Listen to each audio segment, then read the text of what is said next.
Hello everyone, एक बार फिर से स्वागत है आप सभी का एक बार अपने खूबसूरत से चैनल पर जिसका नाम है ग्रोथ गैंगस्टर। और आज हम पढ़ने वाले ऑप्थेल्मोलॉजी का एक बहुत ही इंपॉर्टेंट टॉपिक जिसका नाम है ग्लूकोमा।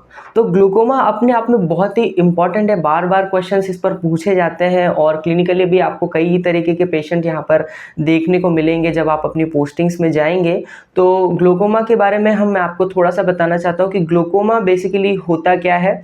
हम इसको कुछ पार्ट्स में पढ़ने वाले हैं जिसको मैं आपको पहले डिस्क्राइब कर देता हूँ। हम सबसे पहले पढ़ेंगे कि ग्लूकोमा होता क्या है, ग्लूकोमा कितने टाइप के होते हैं, क्या इसके क्लासिफिकेशन होते हैं, ग्लूकोमा में क्या चेंजेस आते हैं और हम उन चेंजेस में क्या क्या जो हमारे क्लिनिकल फीचर्स हैं उनको देखते हैं, क्या इसका ट्रीटमेंट होता है, ट्रीटमेंट में हम क्या करते हैं, किस तरीके के ड्रग्स यूज़ करते हैं, क्या कौन से सर्जिकल प्रोसेस हम इसमें इन्वॉल्व करते हैं और क्या फाइनली कैसी इसकी इन्वेस्टिगेशन होती है। इन्वेस्टिगेशन पर एक सेपरेट वीडियो भी हम बनाएंगे, बट ब्रीफ में हम इसको कवर करेंगे कि इन्वेस्टिगेशंस में क्या क्या इन्वॉल्व होता है। सो बिफोर स्टार्टिंग मैं आपको ग्लूकोमा के बारे में बताना चाहता हूँ कि ग्लूकोमा एक ऐसी कंडीशन है जिसमें हमारे जो आई के अंदर कुछ चेंजेस देखने को मिलते हैं। For example the changes can be in the pressure, intraocular pressure. तो इंट्राऑक्यूलर प्रेशर में चेंज हो सकता है जिसके वजह से हमारी जो न्यूरल या न्यूरोपैथी कहते हैं, जिसे हम ऑप्टिक डिस्क है, ऑप्टिक डिस्क कहना ज़्यादा प्रिसाइज होगा, ऑप्टिक डिस्क में कुछ चेंजेस आपको देखने को मिलेंगे जिसके वजह से अल्टीमेटली आपकी विजुअल फील्ड अफेक्ट हो जाएगी। तो मेनली तीन ऐसी चीज़ें हैं जो कि आपको यहाँ पर देखने को मिलेगी। सबसे पहला change in the pressure, and second the change in the optic disc, and change in the visual field. So basically अब हम शुरू करते हैं आज का हमारा जो टॉपिक है ग्लूकोमा।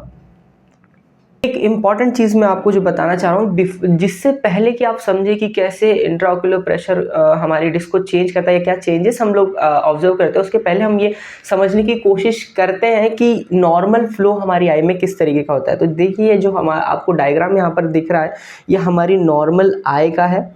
ये जो डायग्राम आप देख रहे हैं यहाँ पे हमारी नॉर्मल आई का डायग्राम आपको दिख रहा है।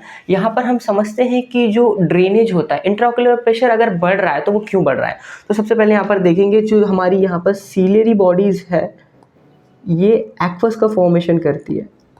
एक्वस का फॉर्मेशन किया जो कि पोस्टीरियर चेम्बर से होता हुआ हमारे एंटीरियर चेम्बर की तरफ बढ़ता है। तो हम थोड़ा सा ड्रेनेज का पाथवे देख लेते हैं, ड्रेनेज किस तरीके से होता है। यहाँ पर ड्रेनेज का जो हमारा पाथवे है, सबसे पहले ये यहाँ पर आ गया हमारे पोस्टीरियर चेम्बर में, पोस्टीरियर चेम्बर से ये बढ़ा हमारे एंटीरियर चेम्बर की तरफ। और एंटीरियर चेम्बर में एक बहुत ही इंपॉर्टेंट एंगल होता है जो कि फॉर्म होता है between the cornea and iris. तो आप देख रहे हैं यहाँ पर आइरिस और कॉर्निया के बीच में जो एंगल है उसमें ट्यूबुलर मैशवर्क्स प्रेजेंट होते हैं। तो आपको ये डायग्राम से समझाने की कोशिश करते हैं। ये जो एंगल है इसकी बात कर रहे हैं हम यहाँ पर, ये जो एंगल आप देख रहे हैं जो कि फॉर्म हो रहा है आइरिस और कॉर्निया के बीच में। तो ये जो और आइरिस और कॉर्निया के बीच में जो एंगल है, हम इसको थोड़ा सा इन्वर्ट करके आपको बता रहे हैं ताकि आप अच्छे से समझ पाएँ। यहाँ पर क्या होता है, मैशवर्क प्रेजेंट होता है। तो जितना भी हमारा जो एक्वस है, formation of the aqueous should be equal to the amount of the aqueous which is drained। अगर इसमें किसी भी तरह की गड़बड़ी होती है, या तो प्रोडक्शन बढ़ जाता है या ड्रेनेज में किसी तरह का ऑब्स्ट्रक्शन आता है, तो हमारा इंट्राऑक्यूलर जो प्रेशर है वो अल्टीमेटली क्या होने वाला है, बढ़ने वाला है। तो हमारा जो इंट्राऑक्यूलर प्रेशर है वो बढ़ने वाला है। तो अभी हमने देखा कि यहाँ पर जो मैशवर्क है, यहाँ से ये हमारी जो होता है यहाँ पर स्केलमेंस कैनाल से होते हुए हमारी एक्वस वेन में जाएगा और फिर यहाँ से ये जाएगा एपिस्क्लेरल वेन से ये होता हुआ यहाँ पर ड्रेन हो जाएगा। ठीक है, तो ये हमारा जो एक तरीके का ड्रेनेज का पाथवे होता है, जहाँ पर ये एक्वस चैम्बर आया। एक्वस चैम्बर में हमने देखा कि क्या क्या जो आपने देखा कि पाथवे क्या क्या होता है, एक्वस किस तरीके से यहाँ पर ड्रेन हो रहा है। और किसी भी मान लीजिए यहाँ पर अगर आप इमेजिन कर सकते हैं, अगर यहाँ पर मान लीजिए अगर प्रोडक्शन बढ़ रहा है तो एक्वस का अमाउंट बढ़ेगा और किसी न किसी तरीके से वो आपकी आईबॉल को स्ट्रेस करेगा। Stress in the sense mainly अगर हम बात करें कि वो पीछे की तरफ अगर स्ट्रेस करता है तो पीछे प्रेजेंट होती है हमारी बहुत इंपॉर्टेंट ऑप्टिक नर्व। अगर ऑप्टिक नर्व का कंटिन्यूएशन में अगर उस पर प्रेशर पड़ता रहा तो वो डैमेज होगी, और यही कारण होता है कि हम जो ऑप्टिक डिस्क में हमने चेंजेस देखने को मिलेंगे। धीरे धीरे हमारा जो विजुअल फील्ड है या अल्टीमेटली हमारा जो विजन है वो धीरे धीरे कम होता जाएगा। और इसी पूरे सिनेरियो को या इसी पूरे क्रॉनिक कंडीशन को, क्रोनिक भी हो सकता है वैसे तो, एक्यूट भी हो सकता है, हम देखेंगे आगे कि मैं ऐसा क्यों बोल रहा हूँ। तो इसी पूरे सिनेरियो में जो मैंने आपको समझाने की कोशिश की, इसी कंडीशन को कहा जाता है ग्लोकोमा। तो अभी हमने पहले देख लिया कि नॉर्मल ड्रेनेज इसका किस तरीके से होता है यहाँ पर, और ये जो आपको डायग्राम इसमें और थोड़ी सी क्लियरिटी मिल जाएगी कि ये हमारा जो लेंस है, ये हमारा कॉर्निया है, ठीक है, ये हमारा कॉर्निया है और ये हमारी आइरिस। तो यहाँ से ये सीलियरी बॉडीज़ ने यहाँ पर जो इनका ड्रेनेज शुरू किया, और यहाँ से होता हुआ ये यहाँ पर जो मेशवर्क है उसके थ्रू, यहाँ पर वेन्स के थ्रू ये ड्रेन हो जाएगा। अगर यहाँ पर किसी भी तरीके की ऑब्स्ट्रक्शन आती है तो ये हमारा इंट्राओक्युलर प्रेशर को बढ़ा देगी। This will increase our इंट्राओक्युलर pressure which ultimately lead to the optic changes। तो ये मैंने आपको थोड़ा सा ओवरव्यू दिया है कि ग्लोकोमा क्या होता है। और अब हम इसके क्लासिफिकेशन की बात करते हैं। तो क्लासिफिकेशन में हम इसको क्लासिफाई करते हैं। अब इसका क्लासिफिकेशन हम थोड़ा सा समझ लेते हैं। आगे बढ़ने से पहले क्लासिफिकेशन को थोड़ा सा फटाफट एक नज़र मार लेते हैं कि किस तरह से क्लासिफाई होता है। ये क्लासिफाई हो सकता है मेनली 2 तरीके से। एक तो हम इसको क्लासिफाई करते हैं कॉन्जेनाइटल, और दूसरा जो हम इसको क्लासिफाई करते हैं दैट इज एक्वायर्ड।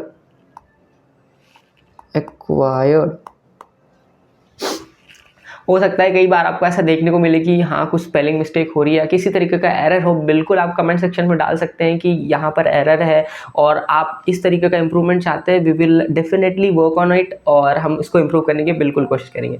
सो यहाँ पर हम देख रहे हैं कि सबसे पहले यहाँ पर कॉन्जेनिटल होता है। इसमें भी 3 टाइप के। कॉन्जेनिटल का मतलब होता है कि जो कि बचपन से होते जा रहे हैं और बचपन से आप देख रहे हैं। तो यहाँ पर हम देखेंगे इन्फेंटाइल टाइप,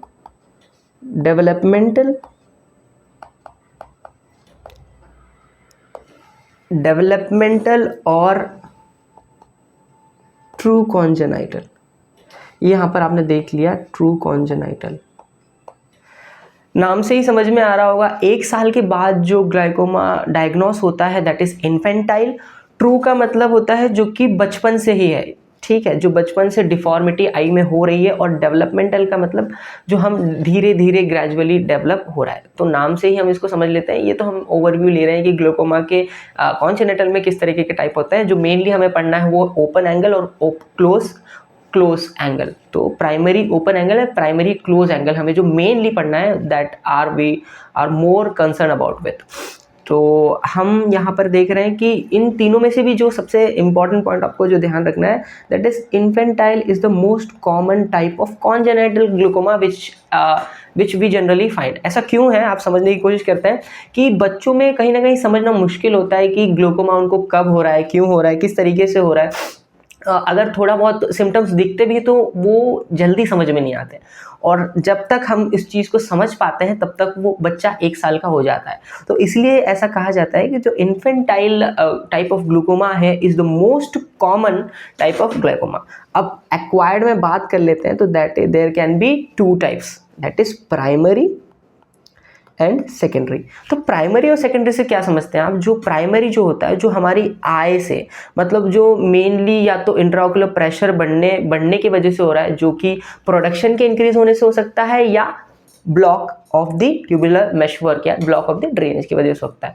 तो ये हमारा प्राइमरी। लेकिन कोई और कारण जो कि इस कंडीशन को लीड कर रहा है दैट इंक्लूड्स द सेकेंडरी। आपने बहुत सारी चीज़ें पढ़ी होगी, आपने क्लासिफिकेशन पढ़ा होगा कि सेकेंडरी क्या होता है, प्राइमरी क्या होता है। तो प्राइमरी मतलब जो उस चीज़ को उस ऑर्गन में, पर्टिकुलरली उस ऑर्गन में ही डिफॉर्मिटी है या उस ऑर्गन में ही अफेक्ट हो रहा है। लेकिन क्या होता है सेकेंडरी में, क्या होता है कि किसी और सेकेंडरी फैक्टर या किसी और दूसरी ऑर्गन या कुछ किसी और दूसरी फिजियोलॉजी या पैथोलॉजी के वजह से वहां पर अफेक्ट पड़ रहा है, तो that is the secondary type of glaucoma. तो प्राइमरी में भी हम 2 टाइप्स पढ़ते हैं, that is open angle and close angle. ठीक है, तो open angle and close angle, तो यहाँ पर आप देख सकते हैं, यहाँ पर जो आपको डायग्राम में साफ साफ दिख रहा है कि ये जो हमारा डायग्राम है वो ओपन एंगल का है। कलर हम चेंज कर लेते हैं ताकि वो अच्छे से आपको विजुअलाइज हो पाए। और ये हमारा ओपन एंगल है और ये हमारा जो है वो क्लोज एंगल। तो आप देख पा रहे होंगे जो हमारा मेन कंसर्न है यहाँ पर एंगल के बीच में देख पा रहे होंगे आप, ये जो हमारा कॉर्निया और जो आइरिस के बीच में ये एंगल है, ये ओपन है, ये खुला हुआ है। ठीक है, तो यहाँ पे एक्चुअली यहाँ पर प्रॉब्लम है कि blockage of the tubular meshwork हो चुका है, तो इस वजह से यहाँ पर ड्रेनेज नहीं हो पा रहा। लेकिन आप यहाँ पर देखेंगे कि यहाँ पर आप ये भी मतलब उसको अच्छे से अगर आप डायग्राम को देखें तो आपको ये भी समझ में आएगा कि यहाँ पर जो है वो लेंस का जो है वो साइज भी इंक्रीज हो गया है। लेंस के साइज के इंक्रीज होने से क्या हुआ है, ये हमारी आइरिस को टच हो गया है और यहाँ पर कंटिन्यूसली एक्वस का फॉर्मेशन होने की वजह से जो हमारी लेंस जो आइरिस है वो बल्ज आउट हो गई है। और बल्ज आउट होने की वजह से अगर आप मान लीजिए मैं अगर आईबॉल हूँ और ये मेरी आइरिस है और यहाँ पर कॉर्निया है, तो अगर यहाँ पर लेंस, ठीक है, आपको इमेजिन करना है, आपको इमेजिन करेंगे जितना अच्छे से आप इमेजिन करेंगे उतने अच्छे से चीज़ें आपको क्लियर होगी। तो यहाँ पर हमारी लेंस, यहाँ पर आइरिस और सामने कॉर्निया। तो अगर मान लीजिए मेरे यहाँ पर प्रेशर पड़ता है तो ये इस तरफ जाएगा और इस तरीके से बल्जिंग हो जाएगी। ठीक है, तो बल्जिंग यहाँ पर आप डायग्राम में भी देख सकते हैं कि जो आइरिस है हमारी बल्ज आउट हो गई है, जिसकी वजह से ये जो हमारा एंगल है वो बंद हो गया है और इसी को कहते हैं क्लोज्ड एंगल। तो आपने कई बार नाम सुना होगा कि क्लोज एंगल क्या होता है, ओपन एंगल क्या होता है। तो आई होप आपको क्लियर हुआ होगा कि ओपन एंगल क्यों कहते हैं, प्राइमरी क्यों कहते हैं, और why we concerned about this angle.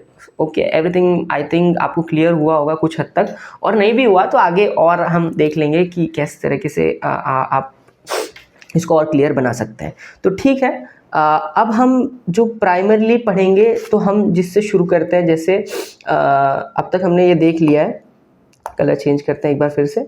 तो अब हम पढ़ेंगे सबसे पहले क्लासिफिकेशन में जो कि हमारे लिए जानना ज़रूरी है, that is primary open angle glaucoma. Primary open angle glaucoma, ठीक है। तो अब इसके फीचर्स के बारे में देखें तो आपने देखा होगा कि इसके फीचर्स में आपको एक चीज़ ध्यान रखनी है कि it is a chronic condition. ठीक है, एक चीज़ मैं आपको और बताना चाहूँगा कि ओपन एंगल और close angle glaucoma is very different in form of features. उनके फीचर्स भी अलग हैं, उनके कैरेक्टरिस्टिक जो हम फाइंडिंग है वो भी डिफरेंट है। तो आप लोगों को बिल्कुल जब भी ग्लूकोमा के बारे में कुछ भी पूछा जाए तो you have to make sure about that whether we are talking about the open angle or the close angle, उसी के अकॉर्डिंग आपको आंसर देना है। कई बार हम क्या करते हैं कि ग्लूकोमा को एक कॉमनली जो तरीका होता है उससे पढ़ लेते हैं, बट ये दोनों थोड़े अलग हैं, तो आपको इस चीज़ का ध्यान रखना है। और जो तीसरी चीज़, जो दूसरा इसका important factor is found generally in more than age of 50, यानी अप्रॉक्सीमेटली आप ऐसा समझ सकते हैं कि ओल्ड एज में ज़्यादा कॉमन है। ओके, ये तो हो गया हमारा ओल्ड एज में कॉमन है और ये सारी चीज़ें हमने देख ली। एक और चीज़ यहाँ पर जो हम देखते हैं कि इट इज़ बायलैटरली सिमेट्रिकल। तो आप देखेंगे कि ये जो ग्लूकोमा है that open angle it is bilaterally symmetrical, chronic condition होती है और ओल्ड एज में ज़्यादा कॉमनली पाई जाती है। ठीक है, अब यहाँ पर इसमें देखेंगे आप जो कॉमनली जो जीन यहाँ पर मिलते हैं, मेनली 3 टाइप के जीन यहाँ पर आपको मिलेंगे। एक होता है WDR36, ठीक है, और एक होता है न्यूरीन जीन। ये कई बार क्वेश्चन पूछा भी जाता है कि कौन से जीन आपको यहाँ पर मिलते हैं। तो पहला हो गया न्यूरीन जीन, सेकेंड है WR36 और तीसरा जो है MYCG। टोटल वैसे तो 36 जीन यहाँ पर जो है मिलते हैं हमारे ग्लूकोमा में, लेकिन जो मेनली आपको 3 याद रखने हैं वो है न्यूरीन, WDR और WDR36 और MCY। ठीक है, अब यहाँ पर आपको साइंस की बात की जाए, साइंस एंड सिम्टम्स आपको क्या क्या देखने मिलते हैं, तो पेशेंट किस चीज़ की कंप्लेन करेगा। ठीक है, तो पेशेंट जनरली आपको कंप्लेन करेगा माइल्ड हेडेक। ठीक है, हेडेक होगा उसको। ठीक है, दूसरी जो चीज़ आप यहाँ पर देखेंगे या क्लिनिकल फीचर्स को मिलेगा, तो delayed adaptation in the from dark to light.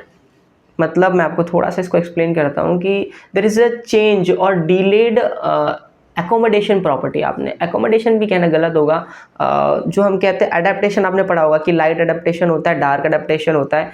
कि जब भी कोई पर्सन, ठीक है, एकदम डार्क रूम से ब्राइट रूम में आता है, या उल्टा कर लिया वाइस वर्सा, किसी ब्राइट रूम से डार्क रूम में आता है या डार्क रूम से वाइट में जाता है, तो क्या होता है, जो हमारे कोन्स और रोड्स होते हैं, मेनली जो हमारे कोन सेल्स होते हैं वो ब्राइट लाइट के लिए रिस्पॉन्सिबल होते हैं, और जो रोड सेल्स होते हैं वो हमारे डार्क विजन में हेल्प करते हैं। तो मान लीजिए जब ये ब्राइट कोन जब अडेप्टेशन या जब लाइट अडेप्टेशन होता है, इसका मतलब हम लाइट से डार्क में जा रहे हैं, तो जो हमारे कोन है that are going to shift their work to the rod cells. तो इसमें जो टाइम लगता है वो कहीं ना कहीं बढ़ जाता है, जो इसमें टाइम लगेगा वो इंक्रीज हो जाएगा। इसलिए जो सेकंड जो फीचर है दैट इज डिलेड एडेप्टेशन।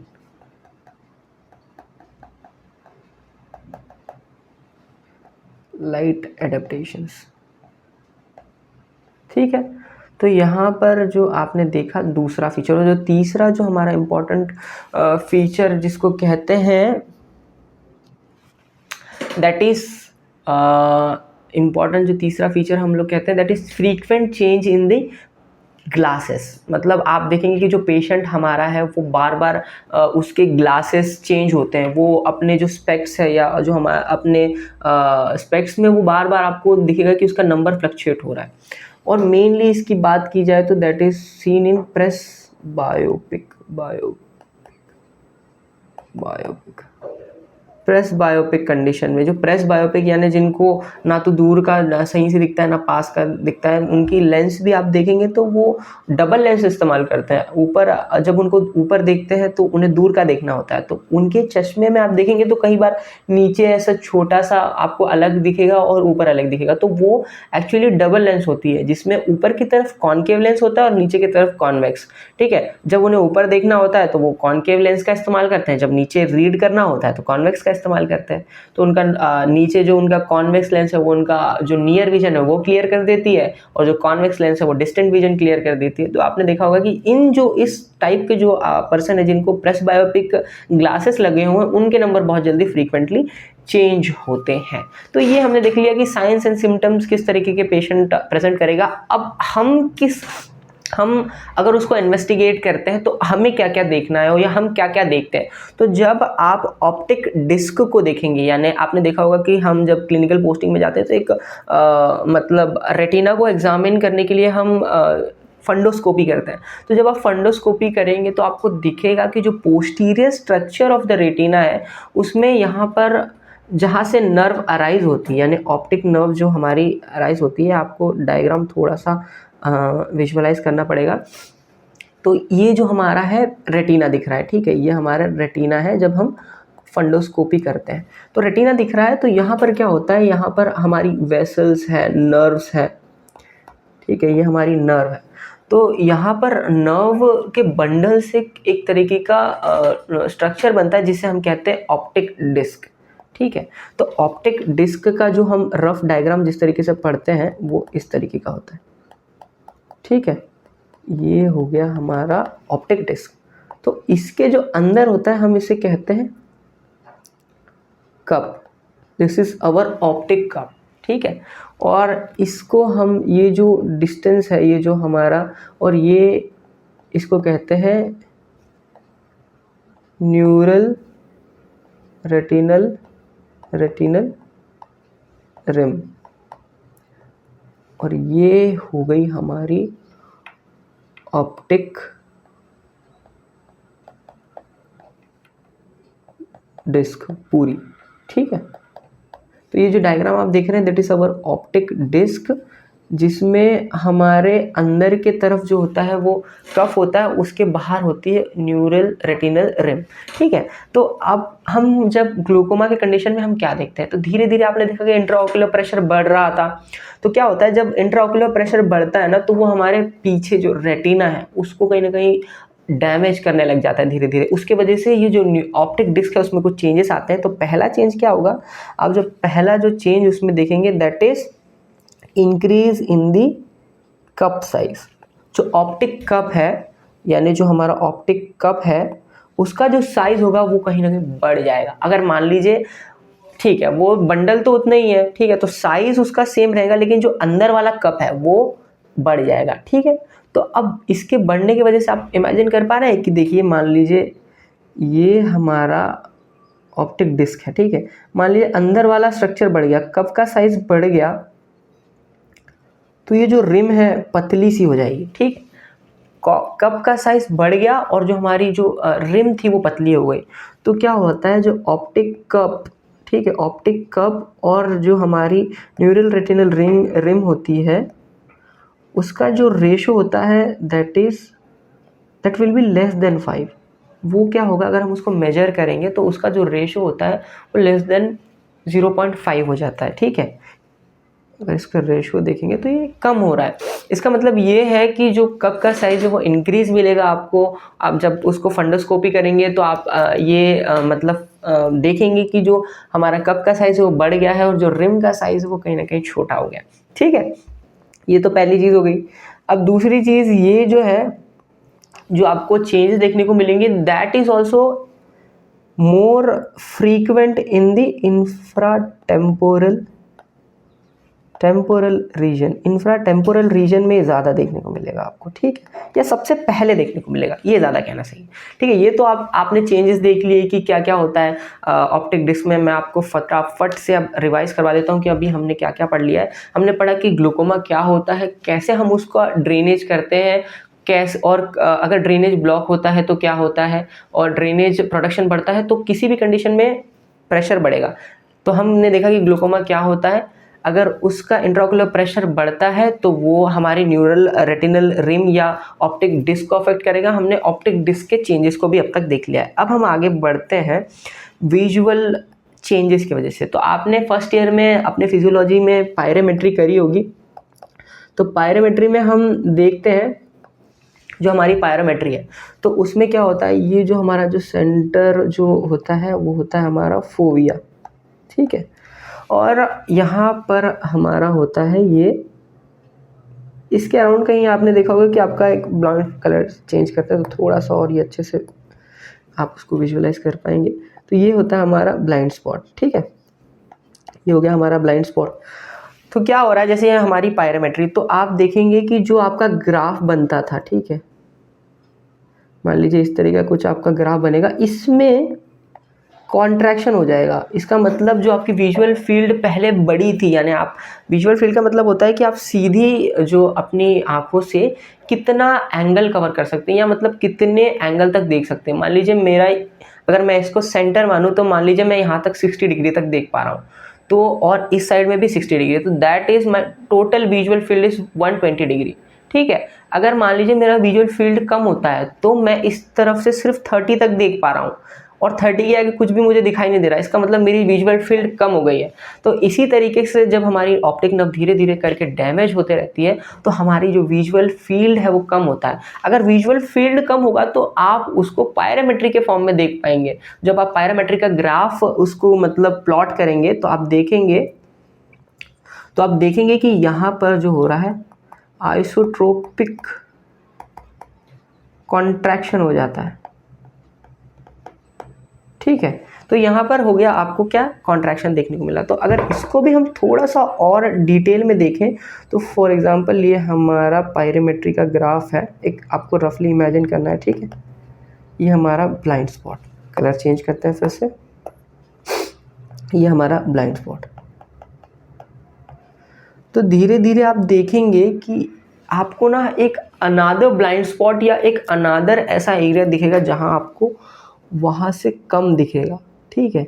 तो आपको एक जैसे हमारा ब्लाइंड स्पॉट होता है जहां से हम देख नहीं सकते, ठीक है, ऐसा ही एक अनादर स्ट्रक्चर आपको ठीक इन दी सुपीरियर क्वाड्रेंट पर दिखेगा, ठीक है, जिसको हम कहते हैं पैरासेंट्रिक स्कॉटोमा, ठीक है। तो अब मैं आपको बता रहा था कि यहाँ पर जो पायरोमेट्री है आपकी, उसमें आप देखेंगे कि आपका जो यहाँ पर नॉर्मल एक ब्लाइंड स्पॉट के अलावा एक अनदर स्पॉट दिखेगा जिसमें आपको कम दिखेगा, तो हम उसको कहते हैं पैरासेंट्रिक स्कॉटोमा, ठीक है। तो ये स्कॉटोमा क्या होता है कि जो हमारा धीरे धीरे क्या होता है, इसकी जो साइज है या जो हमारा इसका कहते हैं कि हमारा जो विजुअल फील्ड का जो लॉस है वो धीरे धीरे बढ़ता जाता है। तो हम उसको देखेंगे कि सबसे पहले आपने यहाँ पर देखा कि हमारा पैरासेंट्रिक स्कॉटोमा हो गया, ठीक है। तो अब यहाँ पर हम फिर से पायरोमेट्री करेंगे, तो ये हमारा फोविया हो गया सेंटर में, ये हमारा फोविया हो गया, और ये हो गया हमारा पैरासेंट्रिक स्कॉटोमा, और यहाँ पर हो गया हमारा ब्लाइंड स्पॉट। तो क्या होता है ना, धीरे धीरे इनका जो होता है वो साइज क्या होता है, इंक्रीज होता चला जाता है, और यहाँ पर आपको ये दिखेगा कि ये एक जॉइंट सा शेप बना रहा है, जिस सिकल शेप टाइप का जॉइंट बना रहा है। तो ये जो एरिया है वो धीरे धीरे बढ़ता जा रहा है, आप देख रहे हैं धीरे धीरे ये क्या हो रहा है, बढ़ रहा है, और इसको हम कहते हैं स्केल्डेंस स्कॉटोमा, ठीक है। प्रोनाउंसिएशन हो सकता है थोड़ा बहुत आप सभी का अलग अलग हो, हम अलग अलग वर्ड्स को अलग अलग तरीके से प्रोनाउंस करते हैं, तो that doesn't matter, the main thing is the concept, ठीक है। तो हम एक और इसको बनाएंगे धीरे से, जब यहाँ पर क्या होता है, ये हमारा फोविया, लेकिन क्या धीरे धीरे ये एरिया बढ़ता जाता है, पायरोमेट्रिक जैसे जैसे आप करेंगे तो आपको दिखेगा कि जो पूरा जो सुपीरियर मतलब सुपीरियर जो ग्राफ है वो एक आर्क्वेट के फॉर्म में बन जाएगा, तो that is known as arcuate scotoma, arcuate scotoma, ठीक है। तो सबसे पहले हमने देखा कि हमारा पैरासेंट्रिक स्कॉटोमा हुआ, फिर हमारा आर्क्वेट स्कॉटोमा हुआ जिसमें हमारे सुपीरियर फाइबर्स को इन्वॉल्व किया। मैं आपको एक ग्राफ और दिखाऊंगा या एक डायग्राम और दिखाऊंगा जिससे आपको क्लियर होगा कि ये जो विजुअल फील्ड में हम ये बोल रहे हैं कि आर्क्वेट क्या होता है या किस तरीके के विजुअल फील्ड चेंजेस हो रहे हैं, वो और थोड़ा सा क्लियर आपको हो जाएगा। तो ये हमारा आर्क्वेट, अभी जितना आपको समझाया जा रहा है आप थोड़ा सा उस पर फोकस करें, देन चीज़ आपको और क्लियर हो जाएगी। तो सबसे पहले हमने देखा कि यहाँ पर जो है हमारा ये हो गया हमारा पैरासेंट्रिक, दूसरा हो गया हमारा सिकल या स्केल्डन स्कॉटोमा, और तीसरा हो गया हमारा आर्क्वेट, अब जो चौथा है आप देखेंगे कि जो विजुअल फील्ड है that is completely forms a ring, यानी इसने जब ये सुपीरियर के साथ साथ इंफीरियर को भी इन्वॉल्व कर लेगा तो that will completely form into the ring स्कॉटोमा,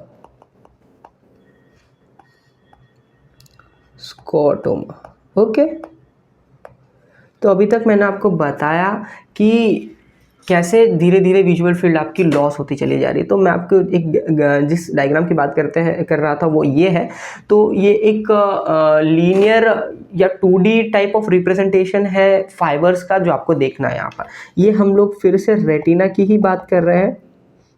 आपको ये चीज़ को लेकर क्लियर होना होगा कि हम किस डायग्राम में किस ऑर्गन या किस एस्पेक्ट में बात कर रहे हैं, किस ऑर्गन के, ठीक है। तो ये हमारे जो फंडोस्कोपी का मैंने जो पहले आपको ऑप्टिक डिस्क वाला डायग्राम दिखाया था उसी का ग्राफिकल रिप्रेजेंटेशन है। कि ग्राफिकल रिप्रेजेंटेशन ये डायग्रामेटिक रिप्रेजेंटेशन है जो कि आपको बताएगा कि फाइबर्स का ओरिएंटेशन किस तरीके का होता है। तो यहाँ पर ये जो है हमारा मैक्युलर एरिया है और ये जो हमारे हैं फाइबर्स यहाँ से जाते हैं हमारी ऑप्टिक नर्व की तरफ, ठीक है। ये ऑप्टिक बंडल बना देगा, ठीक है, पूरा जाके यहाँ पर, ठीक है, जिसको कहते हैं हॉरिजॉन्टल रैफे, ठीक है। तो ये क्या होगा, जैसे मान लो आप यहाँ पर देख रहे हैं, ये हमारा मैक्यूला हो गया। मैक्यूला से ऊपर की तरफ जो फाइबर्स जाते हैं उन्हें कहते हैं हम superior arcuate fibres, arcuate fibres, ठीक है।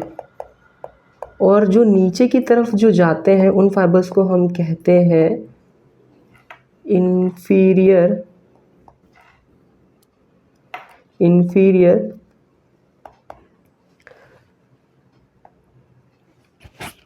एक सेकेंड। तो जिस डायग्राम की मैं आप सभी से बात कर रहा था वो डायग्राम आ चुका है, और यही वो डायग्राम है। ये एक्चुअली एक डायग्रामेटिक रिप्रेजेंटेशन है उस ऑप्टिक डिस्क वाली इमेज को जब आपने देखा था, जब हम फंडोस्कोपी वाली बात कर रहे थे, तो ये उसी का डायग्रामेटिक रिप्रेजेंटेशन है। तो अगर आप इसको ध्यान से देखेंगे तो आपको यहाँ पर दिखेगा कि ये जो है हमारा सेंट्रल पार्ट है, ठीक है, जिसमें हमारे जो सेंटर में होता है मैक्यूला, और इस तरीके के फाइबर्स के अरेंजमेंट को कहता है आर्क्वेट फाइबर। और यहाँ से ये जो आर्क्वेट फाइबर्स हैं जो हमारे हॉरिजॉन्टल रैफे में जाकर मिलते हैं। इसको थोड़ा सा और क्लियर करते हैं। ये है हमारा मैक्यूला, इसके ऊपर से जो फाइबर्स यहाँ से जाते हैं इस तरीके से, इसे कहते हैं हम सुपीरियर आर्क्वेट, बिल्कुल सही, आर्क्वेट फाइबर्स, ठीक है। जो इनके नीचे से जाएंगे that are known as our inferior arcuate fibres, ठीक है, इंफीरियर आर्क्वेट फाइबर्स।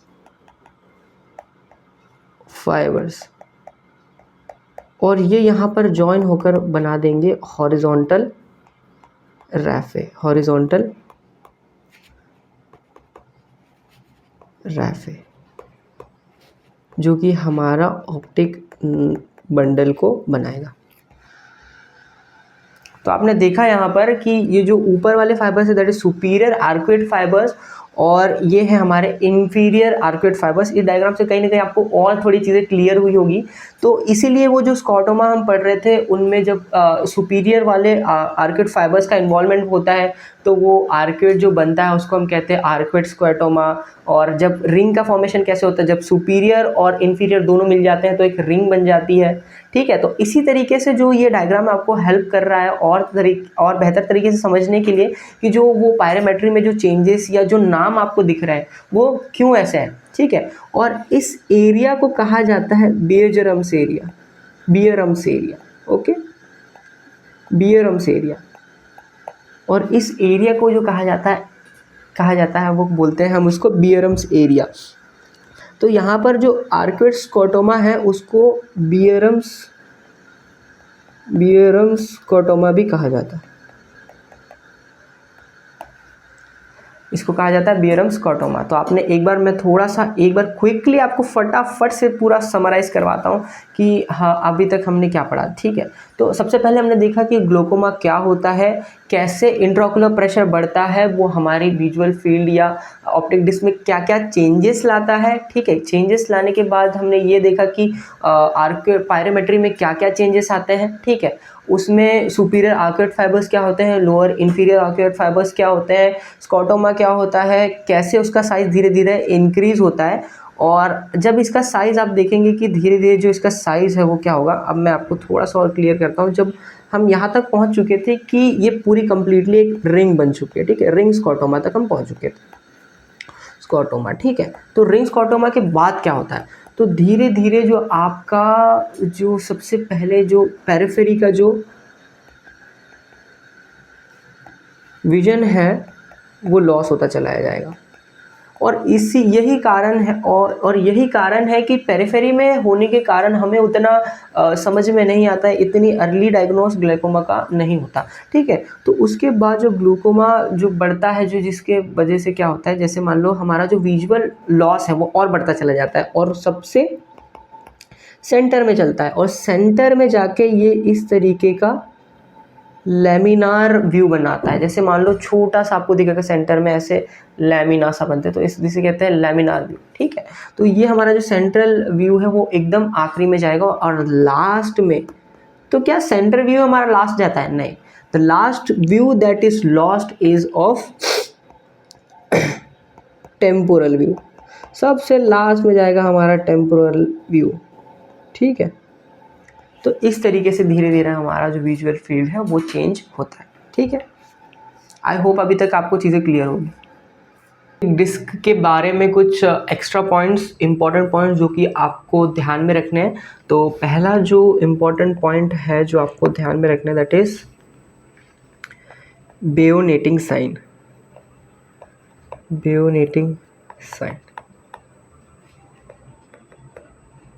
तो बेयोनेटिंग साइन क्या होता है? जो आपने अभी तक देखा, हमने ऑप्टिक डिस्क का जो यहाँ पर आप डायग्राम देख रहे हैं, इसमें यहाँ पर जो जितनी भी वेसल्स है, ठीक है, यहाँ पर फॉर एग्जांपल हम ले लेते हैं, ये हमारा ऑप्टिक डिस्क है और ये है हमारी ऑप्टिक न्यूरल रेटिनल रिंग।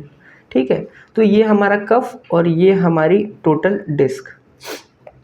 ठीक है, तो क्या होता है, जैसे मान लो जब हमारे कफ का साइज इंक्रीज होता है तो कफ जो हमारा होता है वो होता है इस शेप का। ठीक है, ये हमारा जो कफ है और यहाँ से जो हम कलर चेंज कर लेते हैं ताकि आपको आर्टरी अच्छे से विजिबल हो, यहाँ पर जो जाती है हमारी इस तरीके से ये आर्टरी जाती है। लेकिन क्या होता है, कंटिन्यूसली मतलब ग्लूकोमा में जो होता है प्रेशर चेंजेस की वजह से ये जो कफ का जो शेप है, जो कफ का हमारा जो शेप है वो यहाँ पर हो जाता है वेज्ड शेप।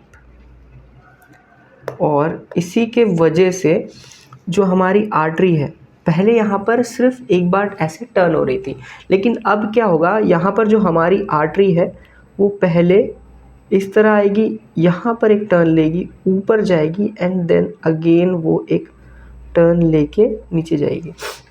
तो फॉर एग्जांपल इसको थोड़ा सा और क्लियर करते हैं अपन। So this is our wedge.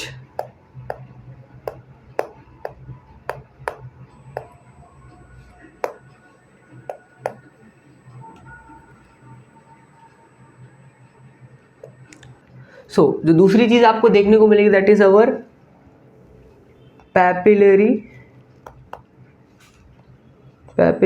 Atrophy.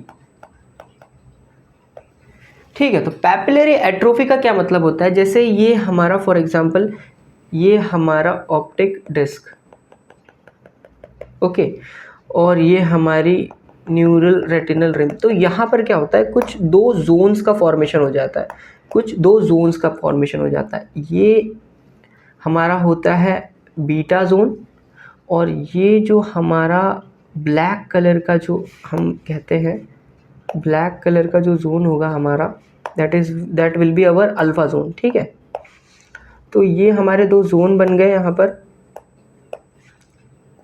यहाँ पर हमारे दो जोन बन गए हैं। तो एक जो इसमें ब्लैक होगा वो होगा हमारा अल्फा जोन और जो दूसरा होगा whitish, that is our beta zone. तो beta zone is also seen in myopia. तो ये बीटा जोन जो आप देख रहे हैं वो हमें मायोपिया में भी मिलेगा। और जो अल्फा जोन है that is characteristic feature of glaucoma, that is angle open glaucoma. ठीक है, तो ये जो हमारा हो गया पैपिलरी साइन। और दूसरी चीज जो आपको ध्यान में रखनी, दैट इज लैमिनार डॉट्स। तो लैमिनार डॉट्स क्या होते हैं? जैसे आपने देखा होगा स्क्लेरा जो होती है हमारी, जो स्क्लेरा है उसमें जो मैशवर्क है उसका जो, जब हम उसको स्लिट लैम्प में देखते हैं तो उसका इम्प्रेशन हमको ऑप्टिक डिस्क पर दिखता है इन द फॉर्म ऑफ, जैसे ये मैशवर्क है जिसको लैमिना किब्रोसा के जो मैशवर्क्स होते हैं स्क्लेरा में जो प्रेजेंट होते हैं, अगर आपको याद हो तो वो हमें यहाँ पर डॉट्स के फॉर्म में दिखेंगे जिन्हें कहते हैं लैमिनार डॉट्स। तो ये जो तीन इंपॉर्टेंट मैंने आपको बताया फीचर्स वो आपको याद रखना है। पहला जो कि ऑप्टिक डिस्क का कफ का साइज इंक्रीज हो जाएगा, दूसरा उन न्यूरल रेटिनल रिम की जो थिकनेस है वो कम हो जाएगी, बेयोनेटिंग साइन और पैपिलरी एट्रोफी, और जो लास्ट चीज़ है वो आपको जो ध्यान रखनी है दैट इज लैमिनार डॉट्स। ठीक है,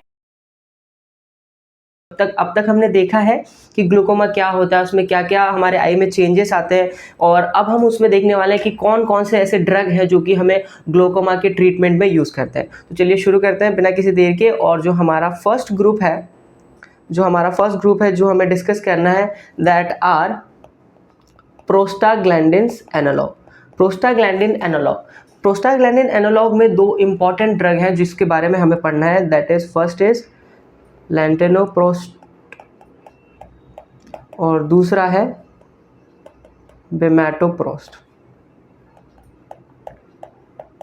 तो ये दोनों जो ड्रग हैं, जैसे जो लैंटेनोप्रोस्ट और बेमेटोप्रोस्ट, इनके बारे में हम थोड़ा सा समझने की कोशिश करते हैं कि किस तरीके के होते हैं, कैसे ये काम करते हैं। तो सबसे पहले हम देखते हैं कि इनका मैकेनिज्म ऑफ एक्शन क्या होता है।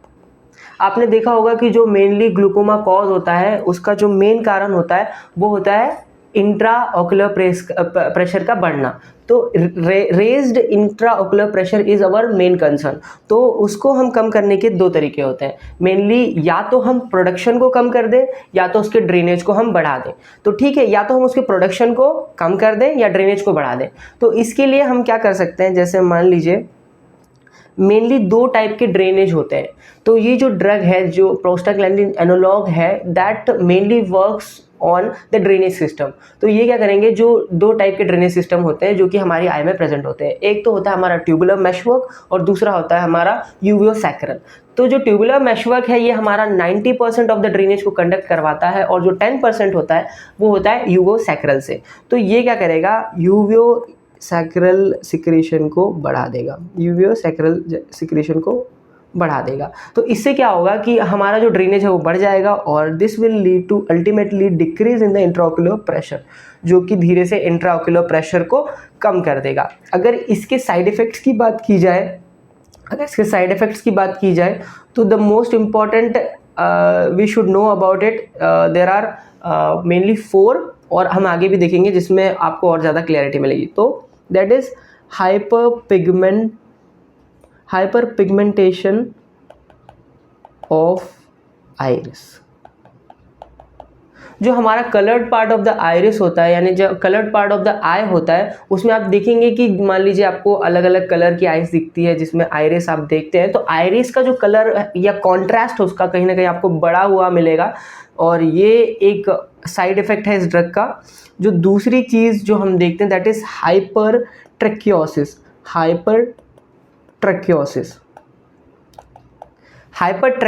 आपको मिलेगी। हाइपरट्रैकियोसिस का मतलब होता है increase in the number of eye lashes.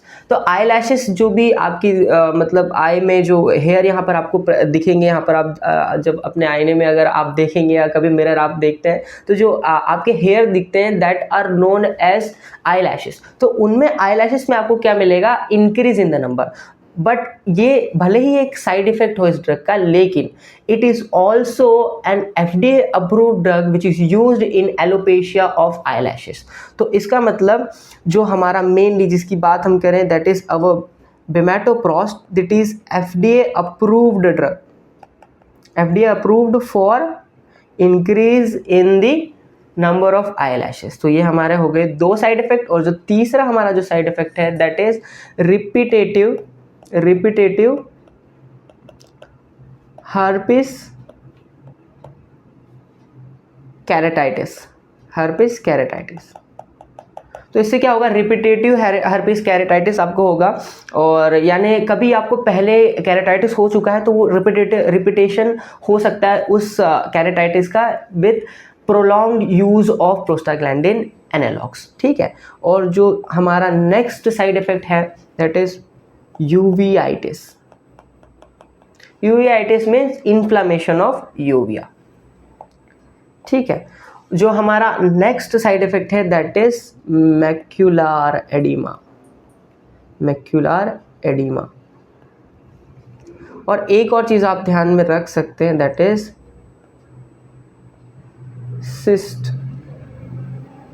Cyst of iris.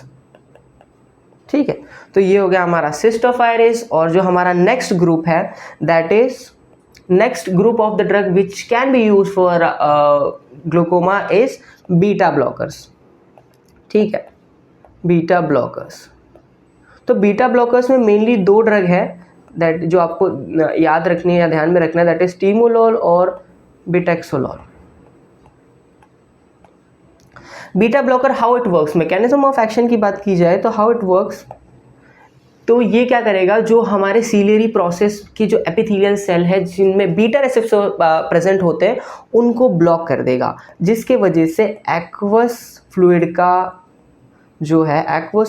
का प्रोडक्शन कम हो जाएगा और ultimately it will lead to reduction in the intraocular pressure. ठीक है, तो ये हमारा इंट्राओकुलर प्रेशर कम हो गया जो हमें चाहिए था। अगर साइड इफ़ेक्ट्स की बात की जाए तो साइड इफ़ेक्ट इसके क्या क्या हो सकते हैं, बीटा ब्लॉकर आपने पहले भी पढ़ा होगा, तो इसमें इसके साइड इफ़ेक्ट्स बहुत सारे हो सकते हैं, जैसे it will block our nasolacrimal duct, nasolacrimal duct को ये ब्लॉक कर देगा। ठीक है, ये नेज़ोलैक्राइमल डक्ट को आपके ब्लॉक कर देगा और it can also lead to decreased in hypotension cause कर सकता है। अगर इसका ज़्यादा अमाउंट में इस्तेमाल हुआ तो डेफिनेटली बीटा ब्लॉकर्स आपने देखा होगा हाइपरटेंसिव ड्रग होती है, अगर ज़्यादा अमाउंट में आप ले लेंगे तो it can cause hypotension.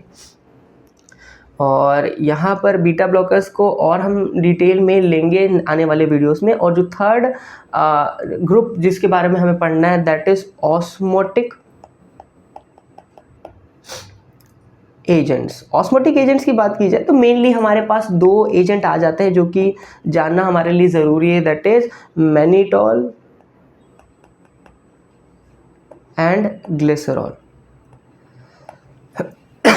Sorry, तो मैनिटॉल के बारे में जो आपको चीज़ें ध्यान में रखनी है दैट इज इसका डोज की बात की जाए तो इट्स 20% IV, इसको हम 20% IV देते हैं। और मोड ऑफ एक्शन की बात की जाए, हाउ इट वर्क्स, तो ये बेसिकली क्या करता है, it transfer the fluid from eye to circulation. जो भी फ्लूइड हमारे एक्स्ट्रा आई में प्रेजेंट होता है ये उसको ड्रेन कर देता है हमारे सर्कुलेटरी सिस्टम में, जिसकी वजह से हमारा इंट्राओकुलर प्रेशर कम हो जाता है। ठीक है, तो ये हो गया इसके बारे में हमने थोड़ा सा देख लिया। और एक चीज़ आपको जो ध्यान रखनी है, it is always used in acute condition. जैसे मान लीजिए आपके OPD में कोई पेशेंट आता है और वो बोलता है कि उसको एकदम सीवियर पेन हो रहा है और वो पहले से उसकी हिस्ट्री है ग्लूकोमा की, तो वो आपको फटाफट से उसको क्या करना है, आपको तुरंत समझ जाना है कि इसको ग्लूकोमा का एक्यूट अटैक आया, और उसको सबसे पहले जो आपको देना है that is your first priority is to reduce the intraocular pressure immediately which is done by mannitol. ठीक है, जो तीसरी क्लास ऑफ ड्रग है that is you have to use carbonic anhydrase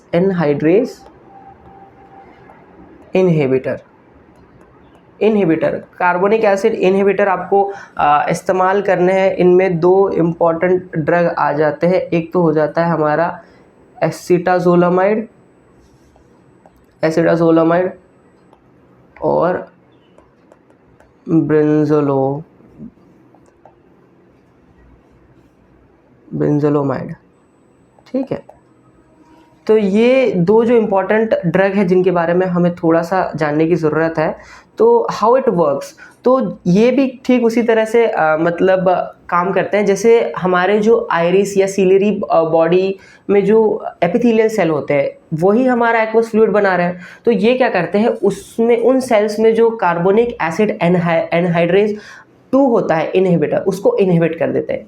तो उसके इनहिबिशन से क्या होगा कि एक्वस का जो फॉर्मेशन है, एक्वस फ्लूइड का जो अलग से फॉर्मेशन हो रहा है जो कि अल्टीमेटली रिस्पॉन्सिबल है इंट्राओकुलर प्रेशर के लिए, वो कम हो जाएगा।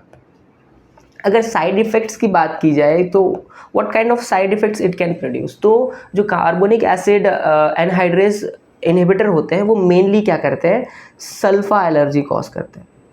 सल्फा एलर्जी मतलब ये हाइपर सेंसिटिविटी टाइप की रिएक्शन कॉज कर सकते हैं जिसकी वजह से पेशेंट को दिक्कत आएगी। ठीक है, चलिए अब थोड़ा सा अपन कलर चेंज कर लेते हैं। ओके, ये अब हमने कर दिया इसको वाइट। सो अब जो नेक्स्ट हम ग्रुप पढ़ने वाले हैं दैट इज एक सेकंड एक सेकंड एक सेकंड एक सेकंड, कहाँ गया, just a minute. Okay,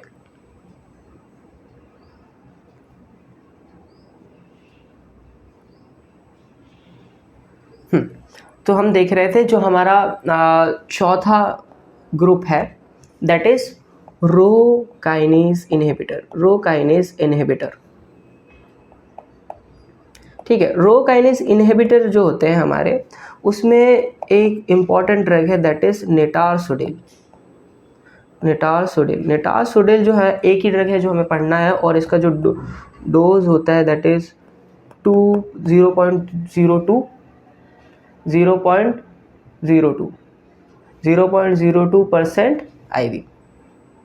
sorry, it not IV देना, IV बोलना गलत होगा, it is oral drug. I am also not sure about it. एक बार आप देख लेना खुद से भी कि नेटारसोडिल का रूट ऑफ एडमिनिस्ट्रेशन क्या होता है। ओके, तो इसके मोड ऑफ एक्शन की बात की जाए तो it mainly decreases the aqueous humour production, aqueous के प्रोडक्शन को कम कर देगा। ओके, और ये क्या करेगा, ट्यूबुलर जो हमारा मेशवर्क का ड्रेनेज है उसको बढ़ा देगा, ठीक है, ट्यूबुलर आउटफ्लो को बढ़ा देगा। और एक और चीज़ ये करता है जो कि हमारे लिए जानना जरूरी है, that it decreases the episcleral pressure, ठीक है। तो एपिस्क्लेरल प्रेशर को भी ये डिक्रीज कर देगा। एपिस्क्लेरल जो हमारी वेन होती है, जो कि अल्टीमेटली मेशवर्क को में जो लास्ट पार्ट होता है जो कि ड्रेन होता है, वो वेन में ही होता है। तो क्या होगा कि ये जो है ना, उस वेन का प्रेशर को भी कम करेगी, ठीक है। तो इसने क्या कर दिया, एक तो पहले एक्वस के प्रोडक्शन को कम कर दिया, मेशवर्क के आउटफ्लो को बढ़ा दिया, और एपिस्क्लेरल प्रेशर को कम कर दिया, ठीक है। तो ये हो गई हमारे नेटारसोडिल। अगर इसके बाद हम देखते हैं इसके नेटारसोडिल के साइड इफ़ेक्ट्स की बात करें तो इट मेनली कॉजेज कंजेशन,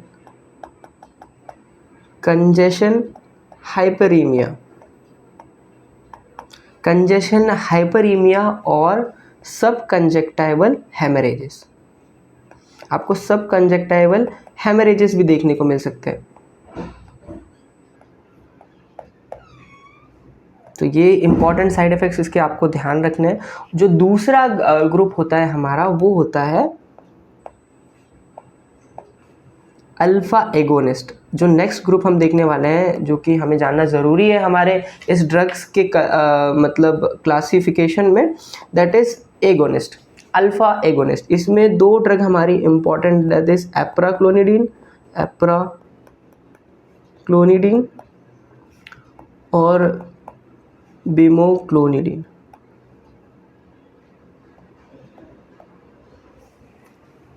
ठीक है।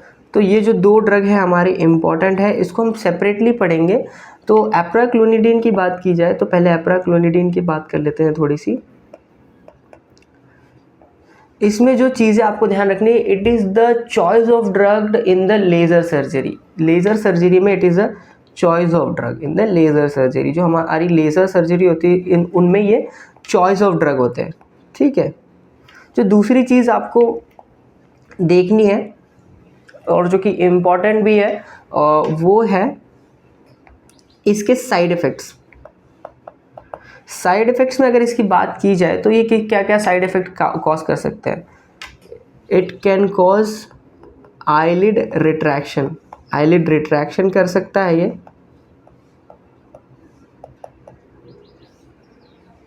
It can cause follicular conjunctivitis, inflammation of conjunctiva करवा सकता है ये, ओके। ये हो गए इसके दो इंपॉर्टेंट साइड इफेक्ट। और इसके मैकेनिज्म ऑफ एक्शन की बात की जाए तो it decreases it acts on both, या ये डिक्रीज भी करेगा एक्वस ह्यूमर के फॉर्मेशन को, और साथ ही साथ ये क्या करेगा, it will also increase the trabecular outflow. Trabecular outflow को भी ये क्या करेगा, बढ़ा देगा। आउटफ्लो को it will increase the trabecular outflow, ठीक है। और जो दूसरा हमने बात करी दैट इज ब्रोमोनिडीन, ठीक है। ये क्या करेगा, ब्रोमोनिडीन इट्स एन इम्पॉर्टेंट ड्रग जिसके बारे में हमें बार बार क्वेश्चन देखने को मिलते हैं, और जो चीज़ें हमें इसके बारे में ध्यान रखनी है that is it is a CNS suppressant, it is a CNS suppressant and contraindicated in childrens, ठीक है, contraindicated in childrens, children में आपको इसको नहीं देना है, ठीक है। क्यों? क्योंकि इसके साइड इफ़ेक्ट्स क्या क्या हो सकते हैं, इसके साइड इफ़ेक्ट्स हो सकते हैं, आपको ड्राउजीनेस फील होगी, ओके, आपको ड्राउजीनेस फील होगी, डिजीनेस फील होगी, डिजीनेस फील होगी। दूसरी चीज़, आपको ड्रीजीनेस के साथ साथ एक और चीज़ जो आपको देखने मिलेगी दैट इज़ एपनिया, एपनिया, और एक और चीज़ जो आपको ध्यान रखनी है that is bradycardia, bradycardia also cause bradycardia. एक सेकेंड, इसकी स्पेलिंग थोड़ी सी सही कर लेता है, okay, wait, it also cause bradycardia, अब ठीक है। तो it also cause bradycardia, brady means low और कार्डिया मीन्स हार्ट रेट, तो इट विल लो और सप्रेस दी हार्ट रेट, ठीक है।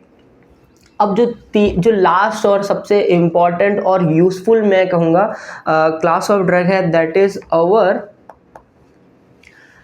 NO डोनेटिंग यानी nitric oxide donating prostaglandin analogue, ठीक है। तो इसमें जो हमारा सबसे इम्पॉर्टेंट डोनेटिंग ग्रुप या ड्रग कह लेंगे जिसको, वो है हमारी लैंटेनोप्रोस्टीन ब्यूनॉड, ओके।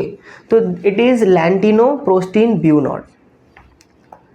इसकी सबसे खास बात यह है कि it is a prodrug, it is a prodrug, okay. तो ये एक प्रो ड्रग है जो कि क्या करेगी, it is a prodrug, तो it is going to break down into latanoprost, latanoprost, okay, latanoprost, और जो दूसरा कंपाउंड बनेगा दैट इज ब्यूटाडिनॉल। तो ब्यूटाडिनॉल और ये दोनों मिलके क्या करेंगे, लैंटेनोप्रोस्ट तो अपना काम करेगा। लैंटेनोप्रोस्ट आपको याद होगा, मैंने आपको सबसे पहले बताया था कि लैंटेनोप्रोस्ट किस तरीके से काम करता है। It will increase the uveoscleral outflow, it will increase the uveoscleral outflow, ये यूवियोस्क्लेरल आउटफ्लो को बढ़ा देगा। और जो ब्यूटानॉल है या ब्यूटाडिनॉल है दैट विल ब्रेक इनटू 1,4-ब्यूटाडिनॉल और रिलीजेस नाइट्रिक ऑक्साइड। और नाइट्रिक ऑक्साइड क्या करेगा, जो हमारा ट्यूबुलर मेशवर्क होता है, जो हमारा ट्यूबुलर मेशवर्क है, ट्रेबेकुलर मेशवर्क है, उसको रिलैक्स करेगा, that will relax the trabecular meshwork, okay. तो इसको कर दिया, इसने क्या कर दिया, रिलैक्स, ठीक है। तो रिलैक्स होने की वजह से क्या हुआ, यहाँ पर आउटफ्लो बढ़ गया, तो ये काफ़ी यूज़फुल हो जाता है। और जो हमने एक और ड्रग के बारे में देखना है, इसको थोड़ा सा हम कंसेप्चुअली समझते हैं, दैट इज पाइलोकार्पिन।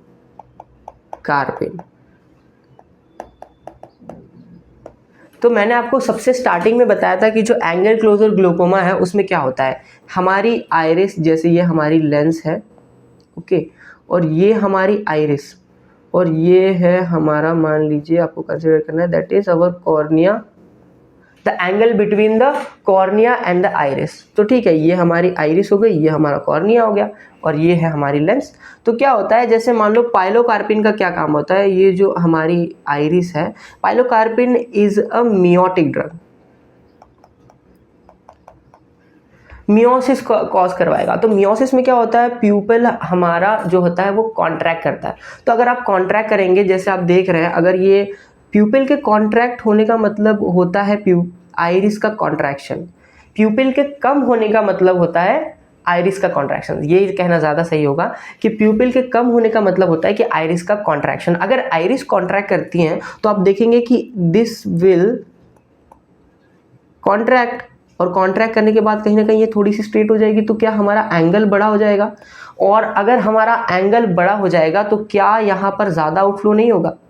आप इमेजिन कर पा रहे हैं कि क्या हुआ, प्यूपिल हमारा क्या हुआ, छोटा हो गया। क्यों हुआ? क्योंकि आइरिस कॉन्ट्रैक्ट कर गई, और आइरिस कॉन्ट्रैक्ट कर गई तो जो हमारा एंगल था पहले ऐसा, वो क्या हुआ, अब बढ़ गया। और अगर एंगल हमारा बढ़ गया तो जो हमारा ट्यूबिकुलर मेशवर्क का जो आउटफ्लो था वो कहीं ना कहीं बढ़ जाएगा, और हमारा इंट्राओकुलर प्रेशर कम हो गया, जो हमें हमेशा से चाहिए था, और ग्लूकोमा के जो ट्रीटमेंट में सबसे ज़्यादा इम्पॉर्टेंट है।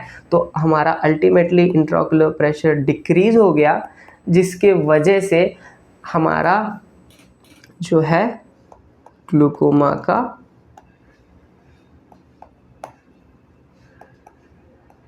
ट्रीटमेंट काफ़ी हद तक हो जाएगा। तो ये बात कर ली हमने अब तक कैसे कि हम कौन कौन सी ड्रग हम इसमें इस्तेमाल करेंगे। क्या कुछ सर्जिकल प्रोसेस हो सकते हैं? क्या कुछ सर्जिकल चीज़ें हैं जो हम कर सकते हैं? ऑफ कोर्स हम कर सकते हैं। तो क्या कर सकते हैं हम? जो सर्जिकल प्रोसेस है उसमें सबसे इम्पोर्टेंट और हम जो पहले देखने वाले हैं वो है कॉटरी। Okay, surgical cautery.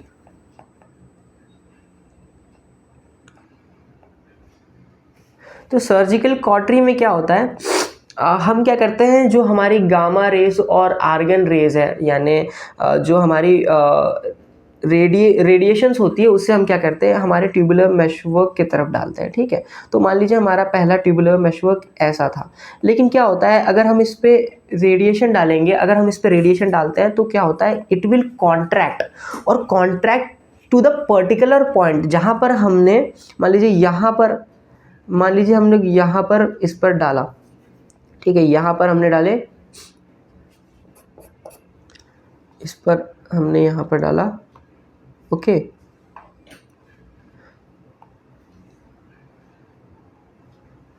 एक second.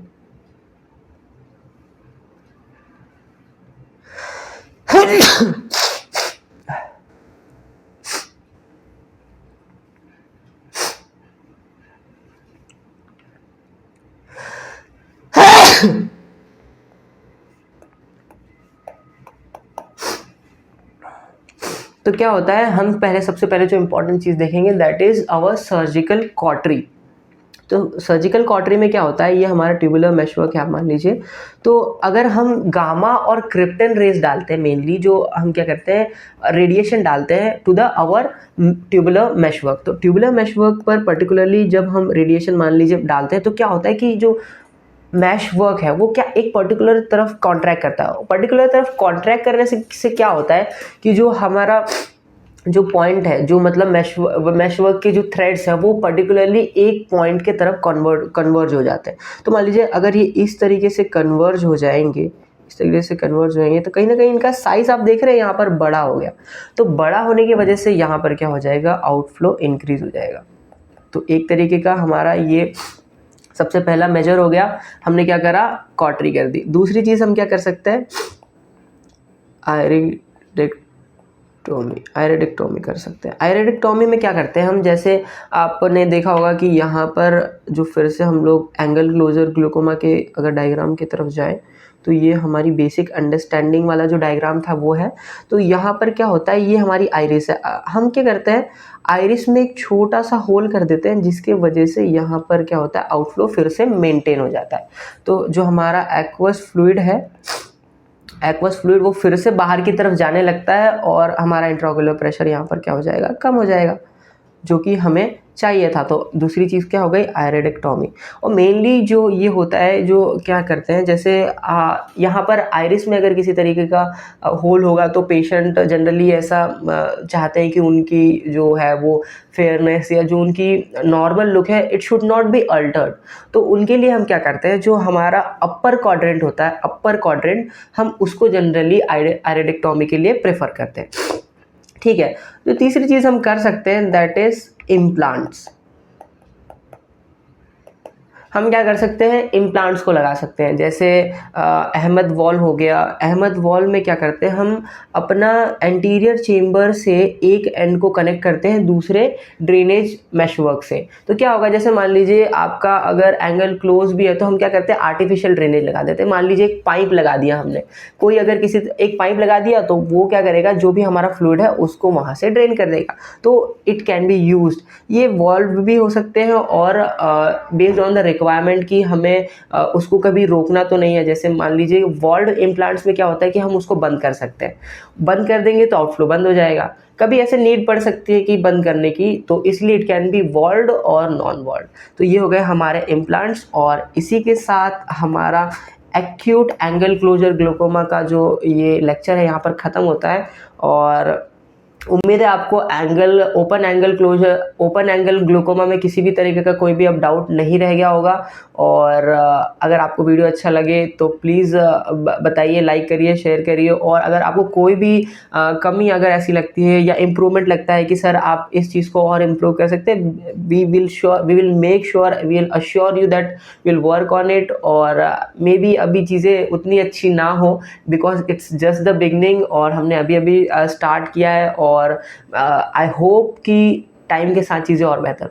Thank you so much.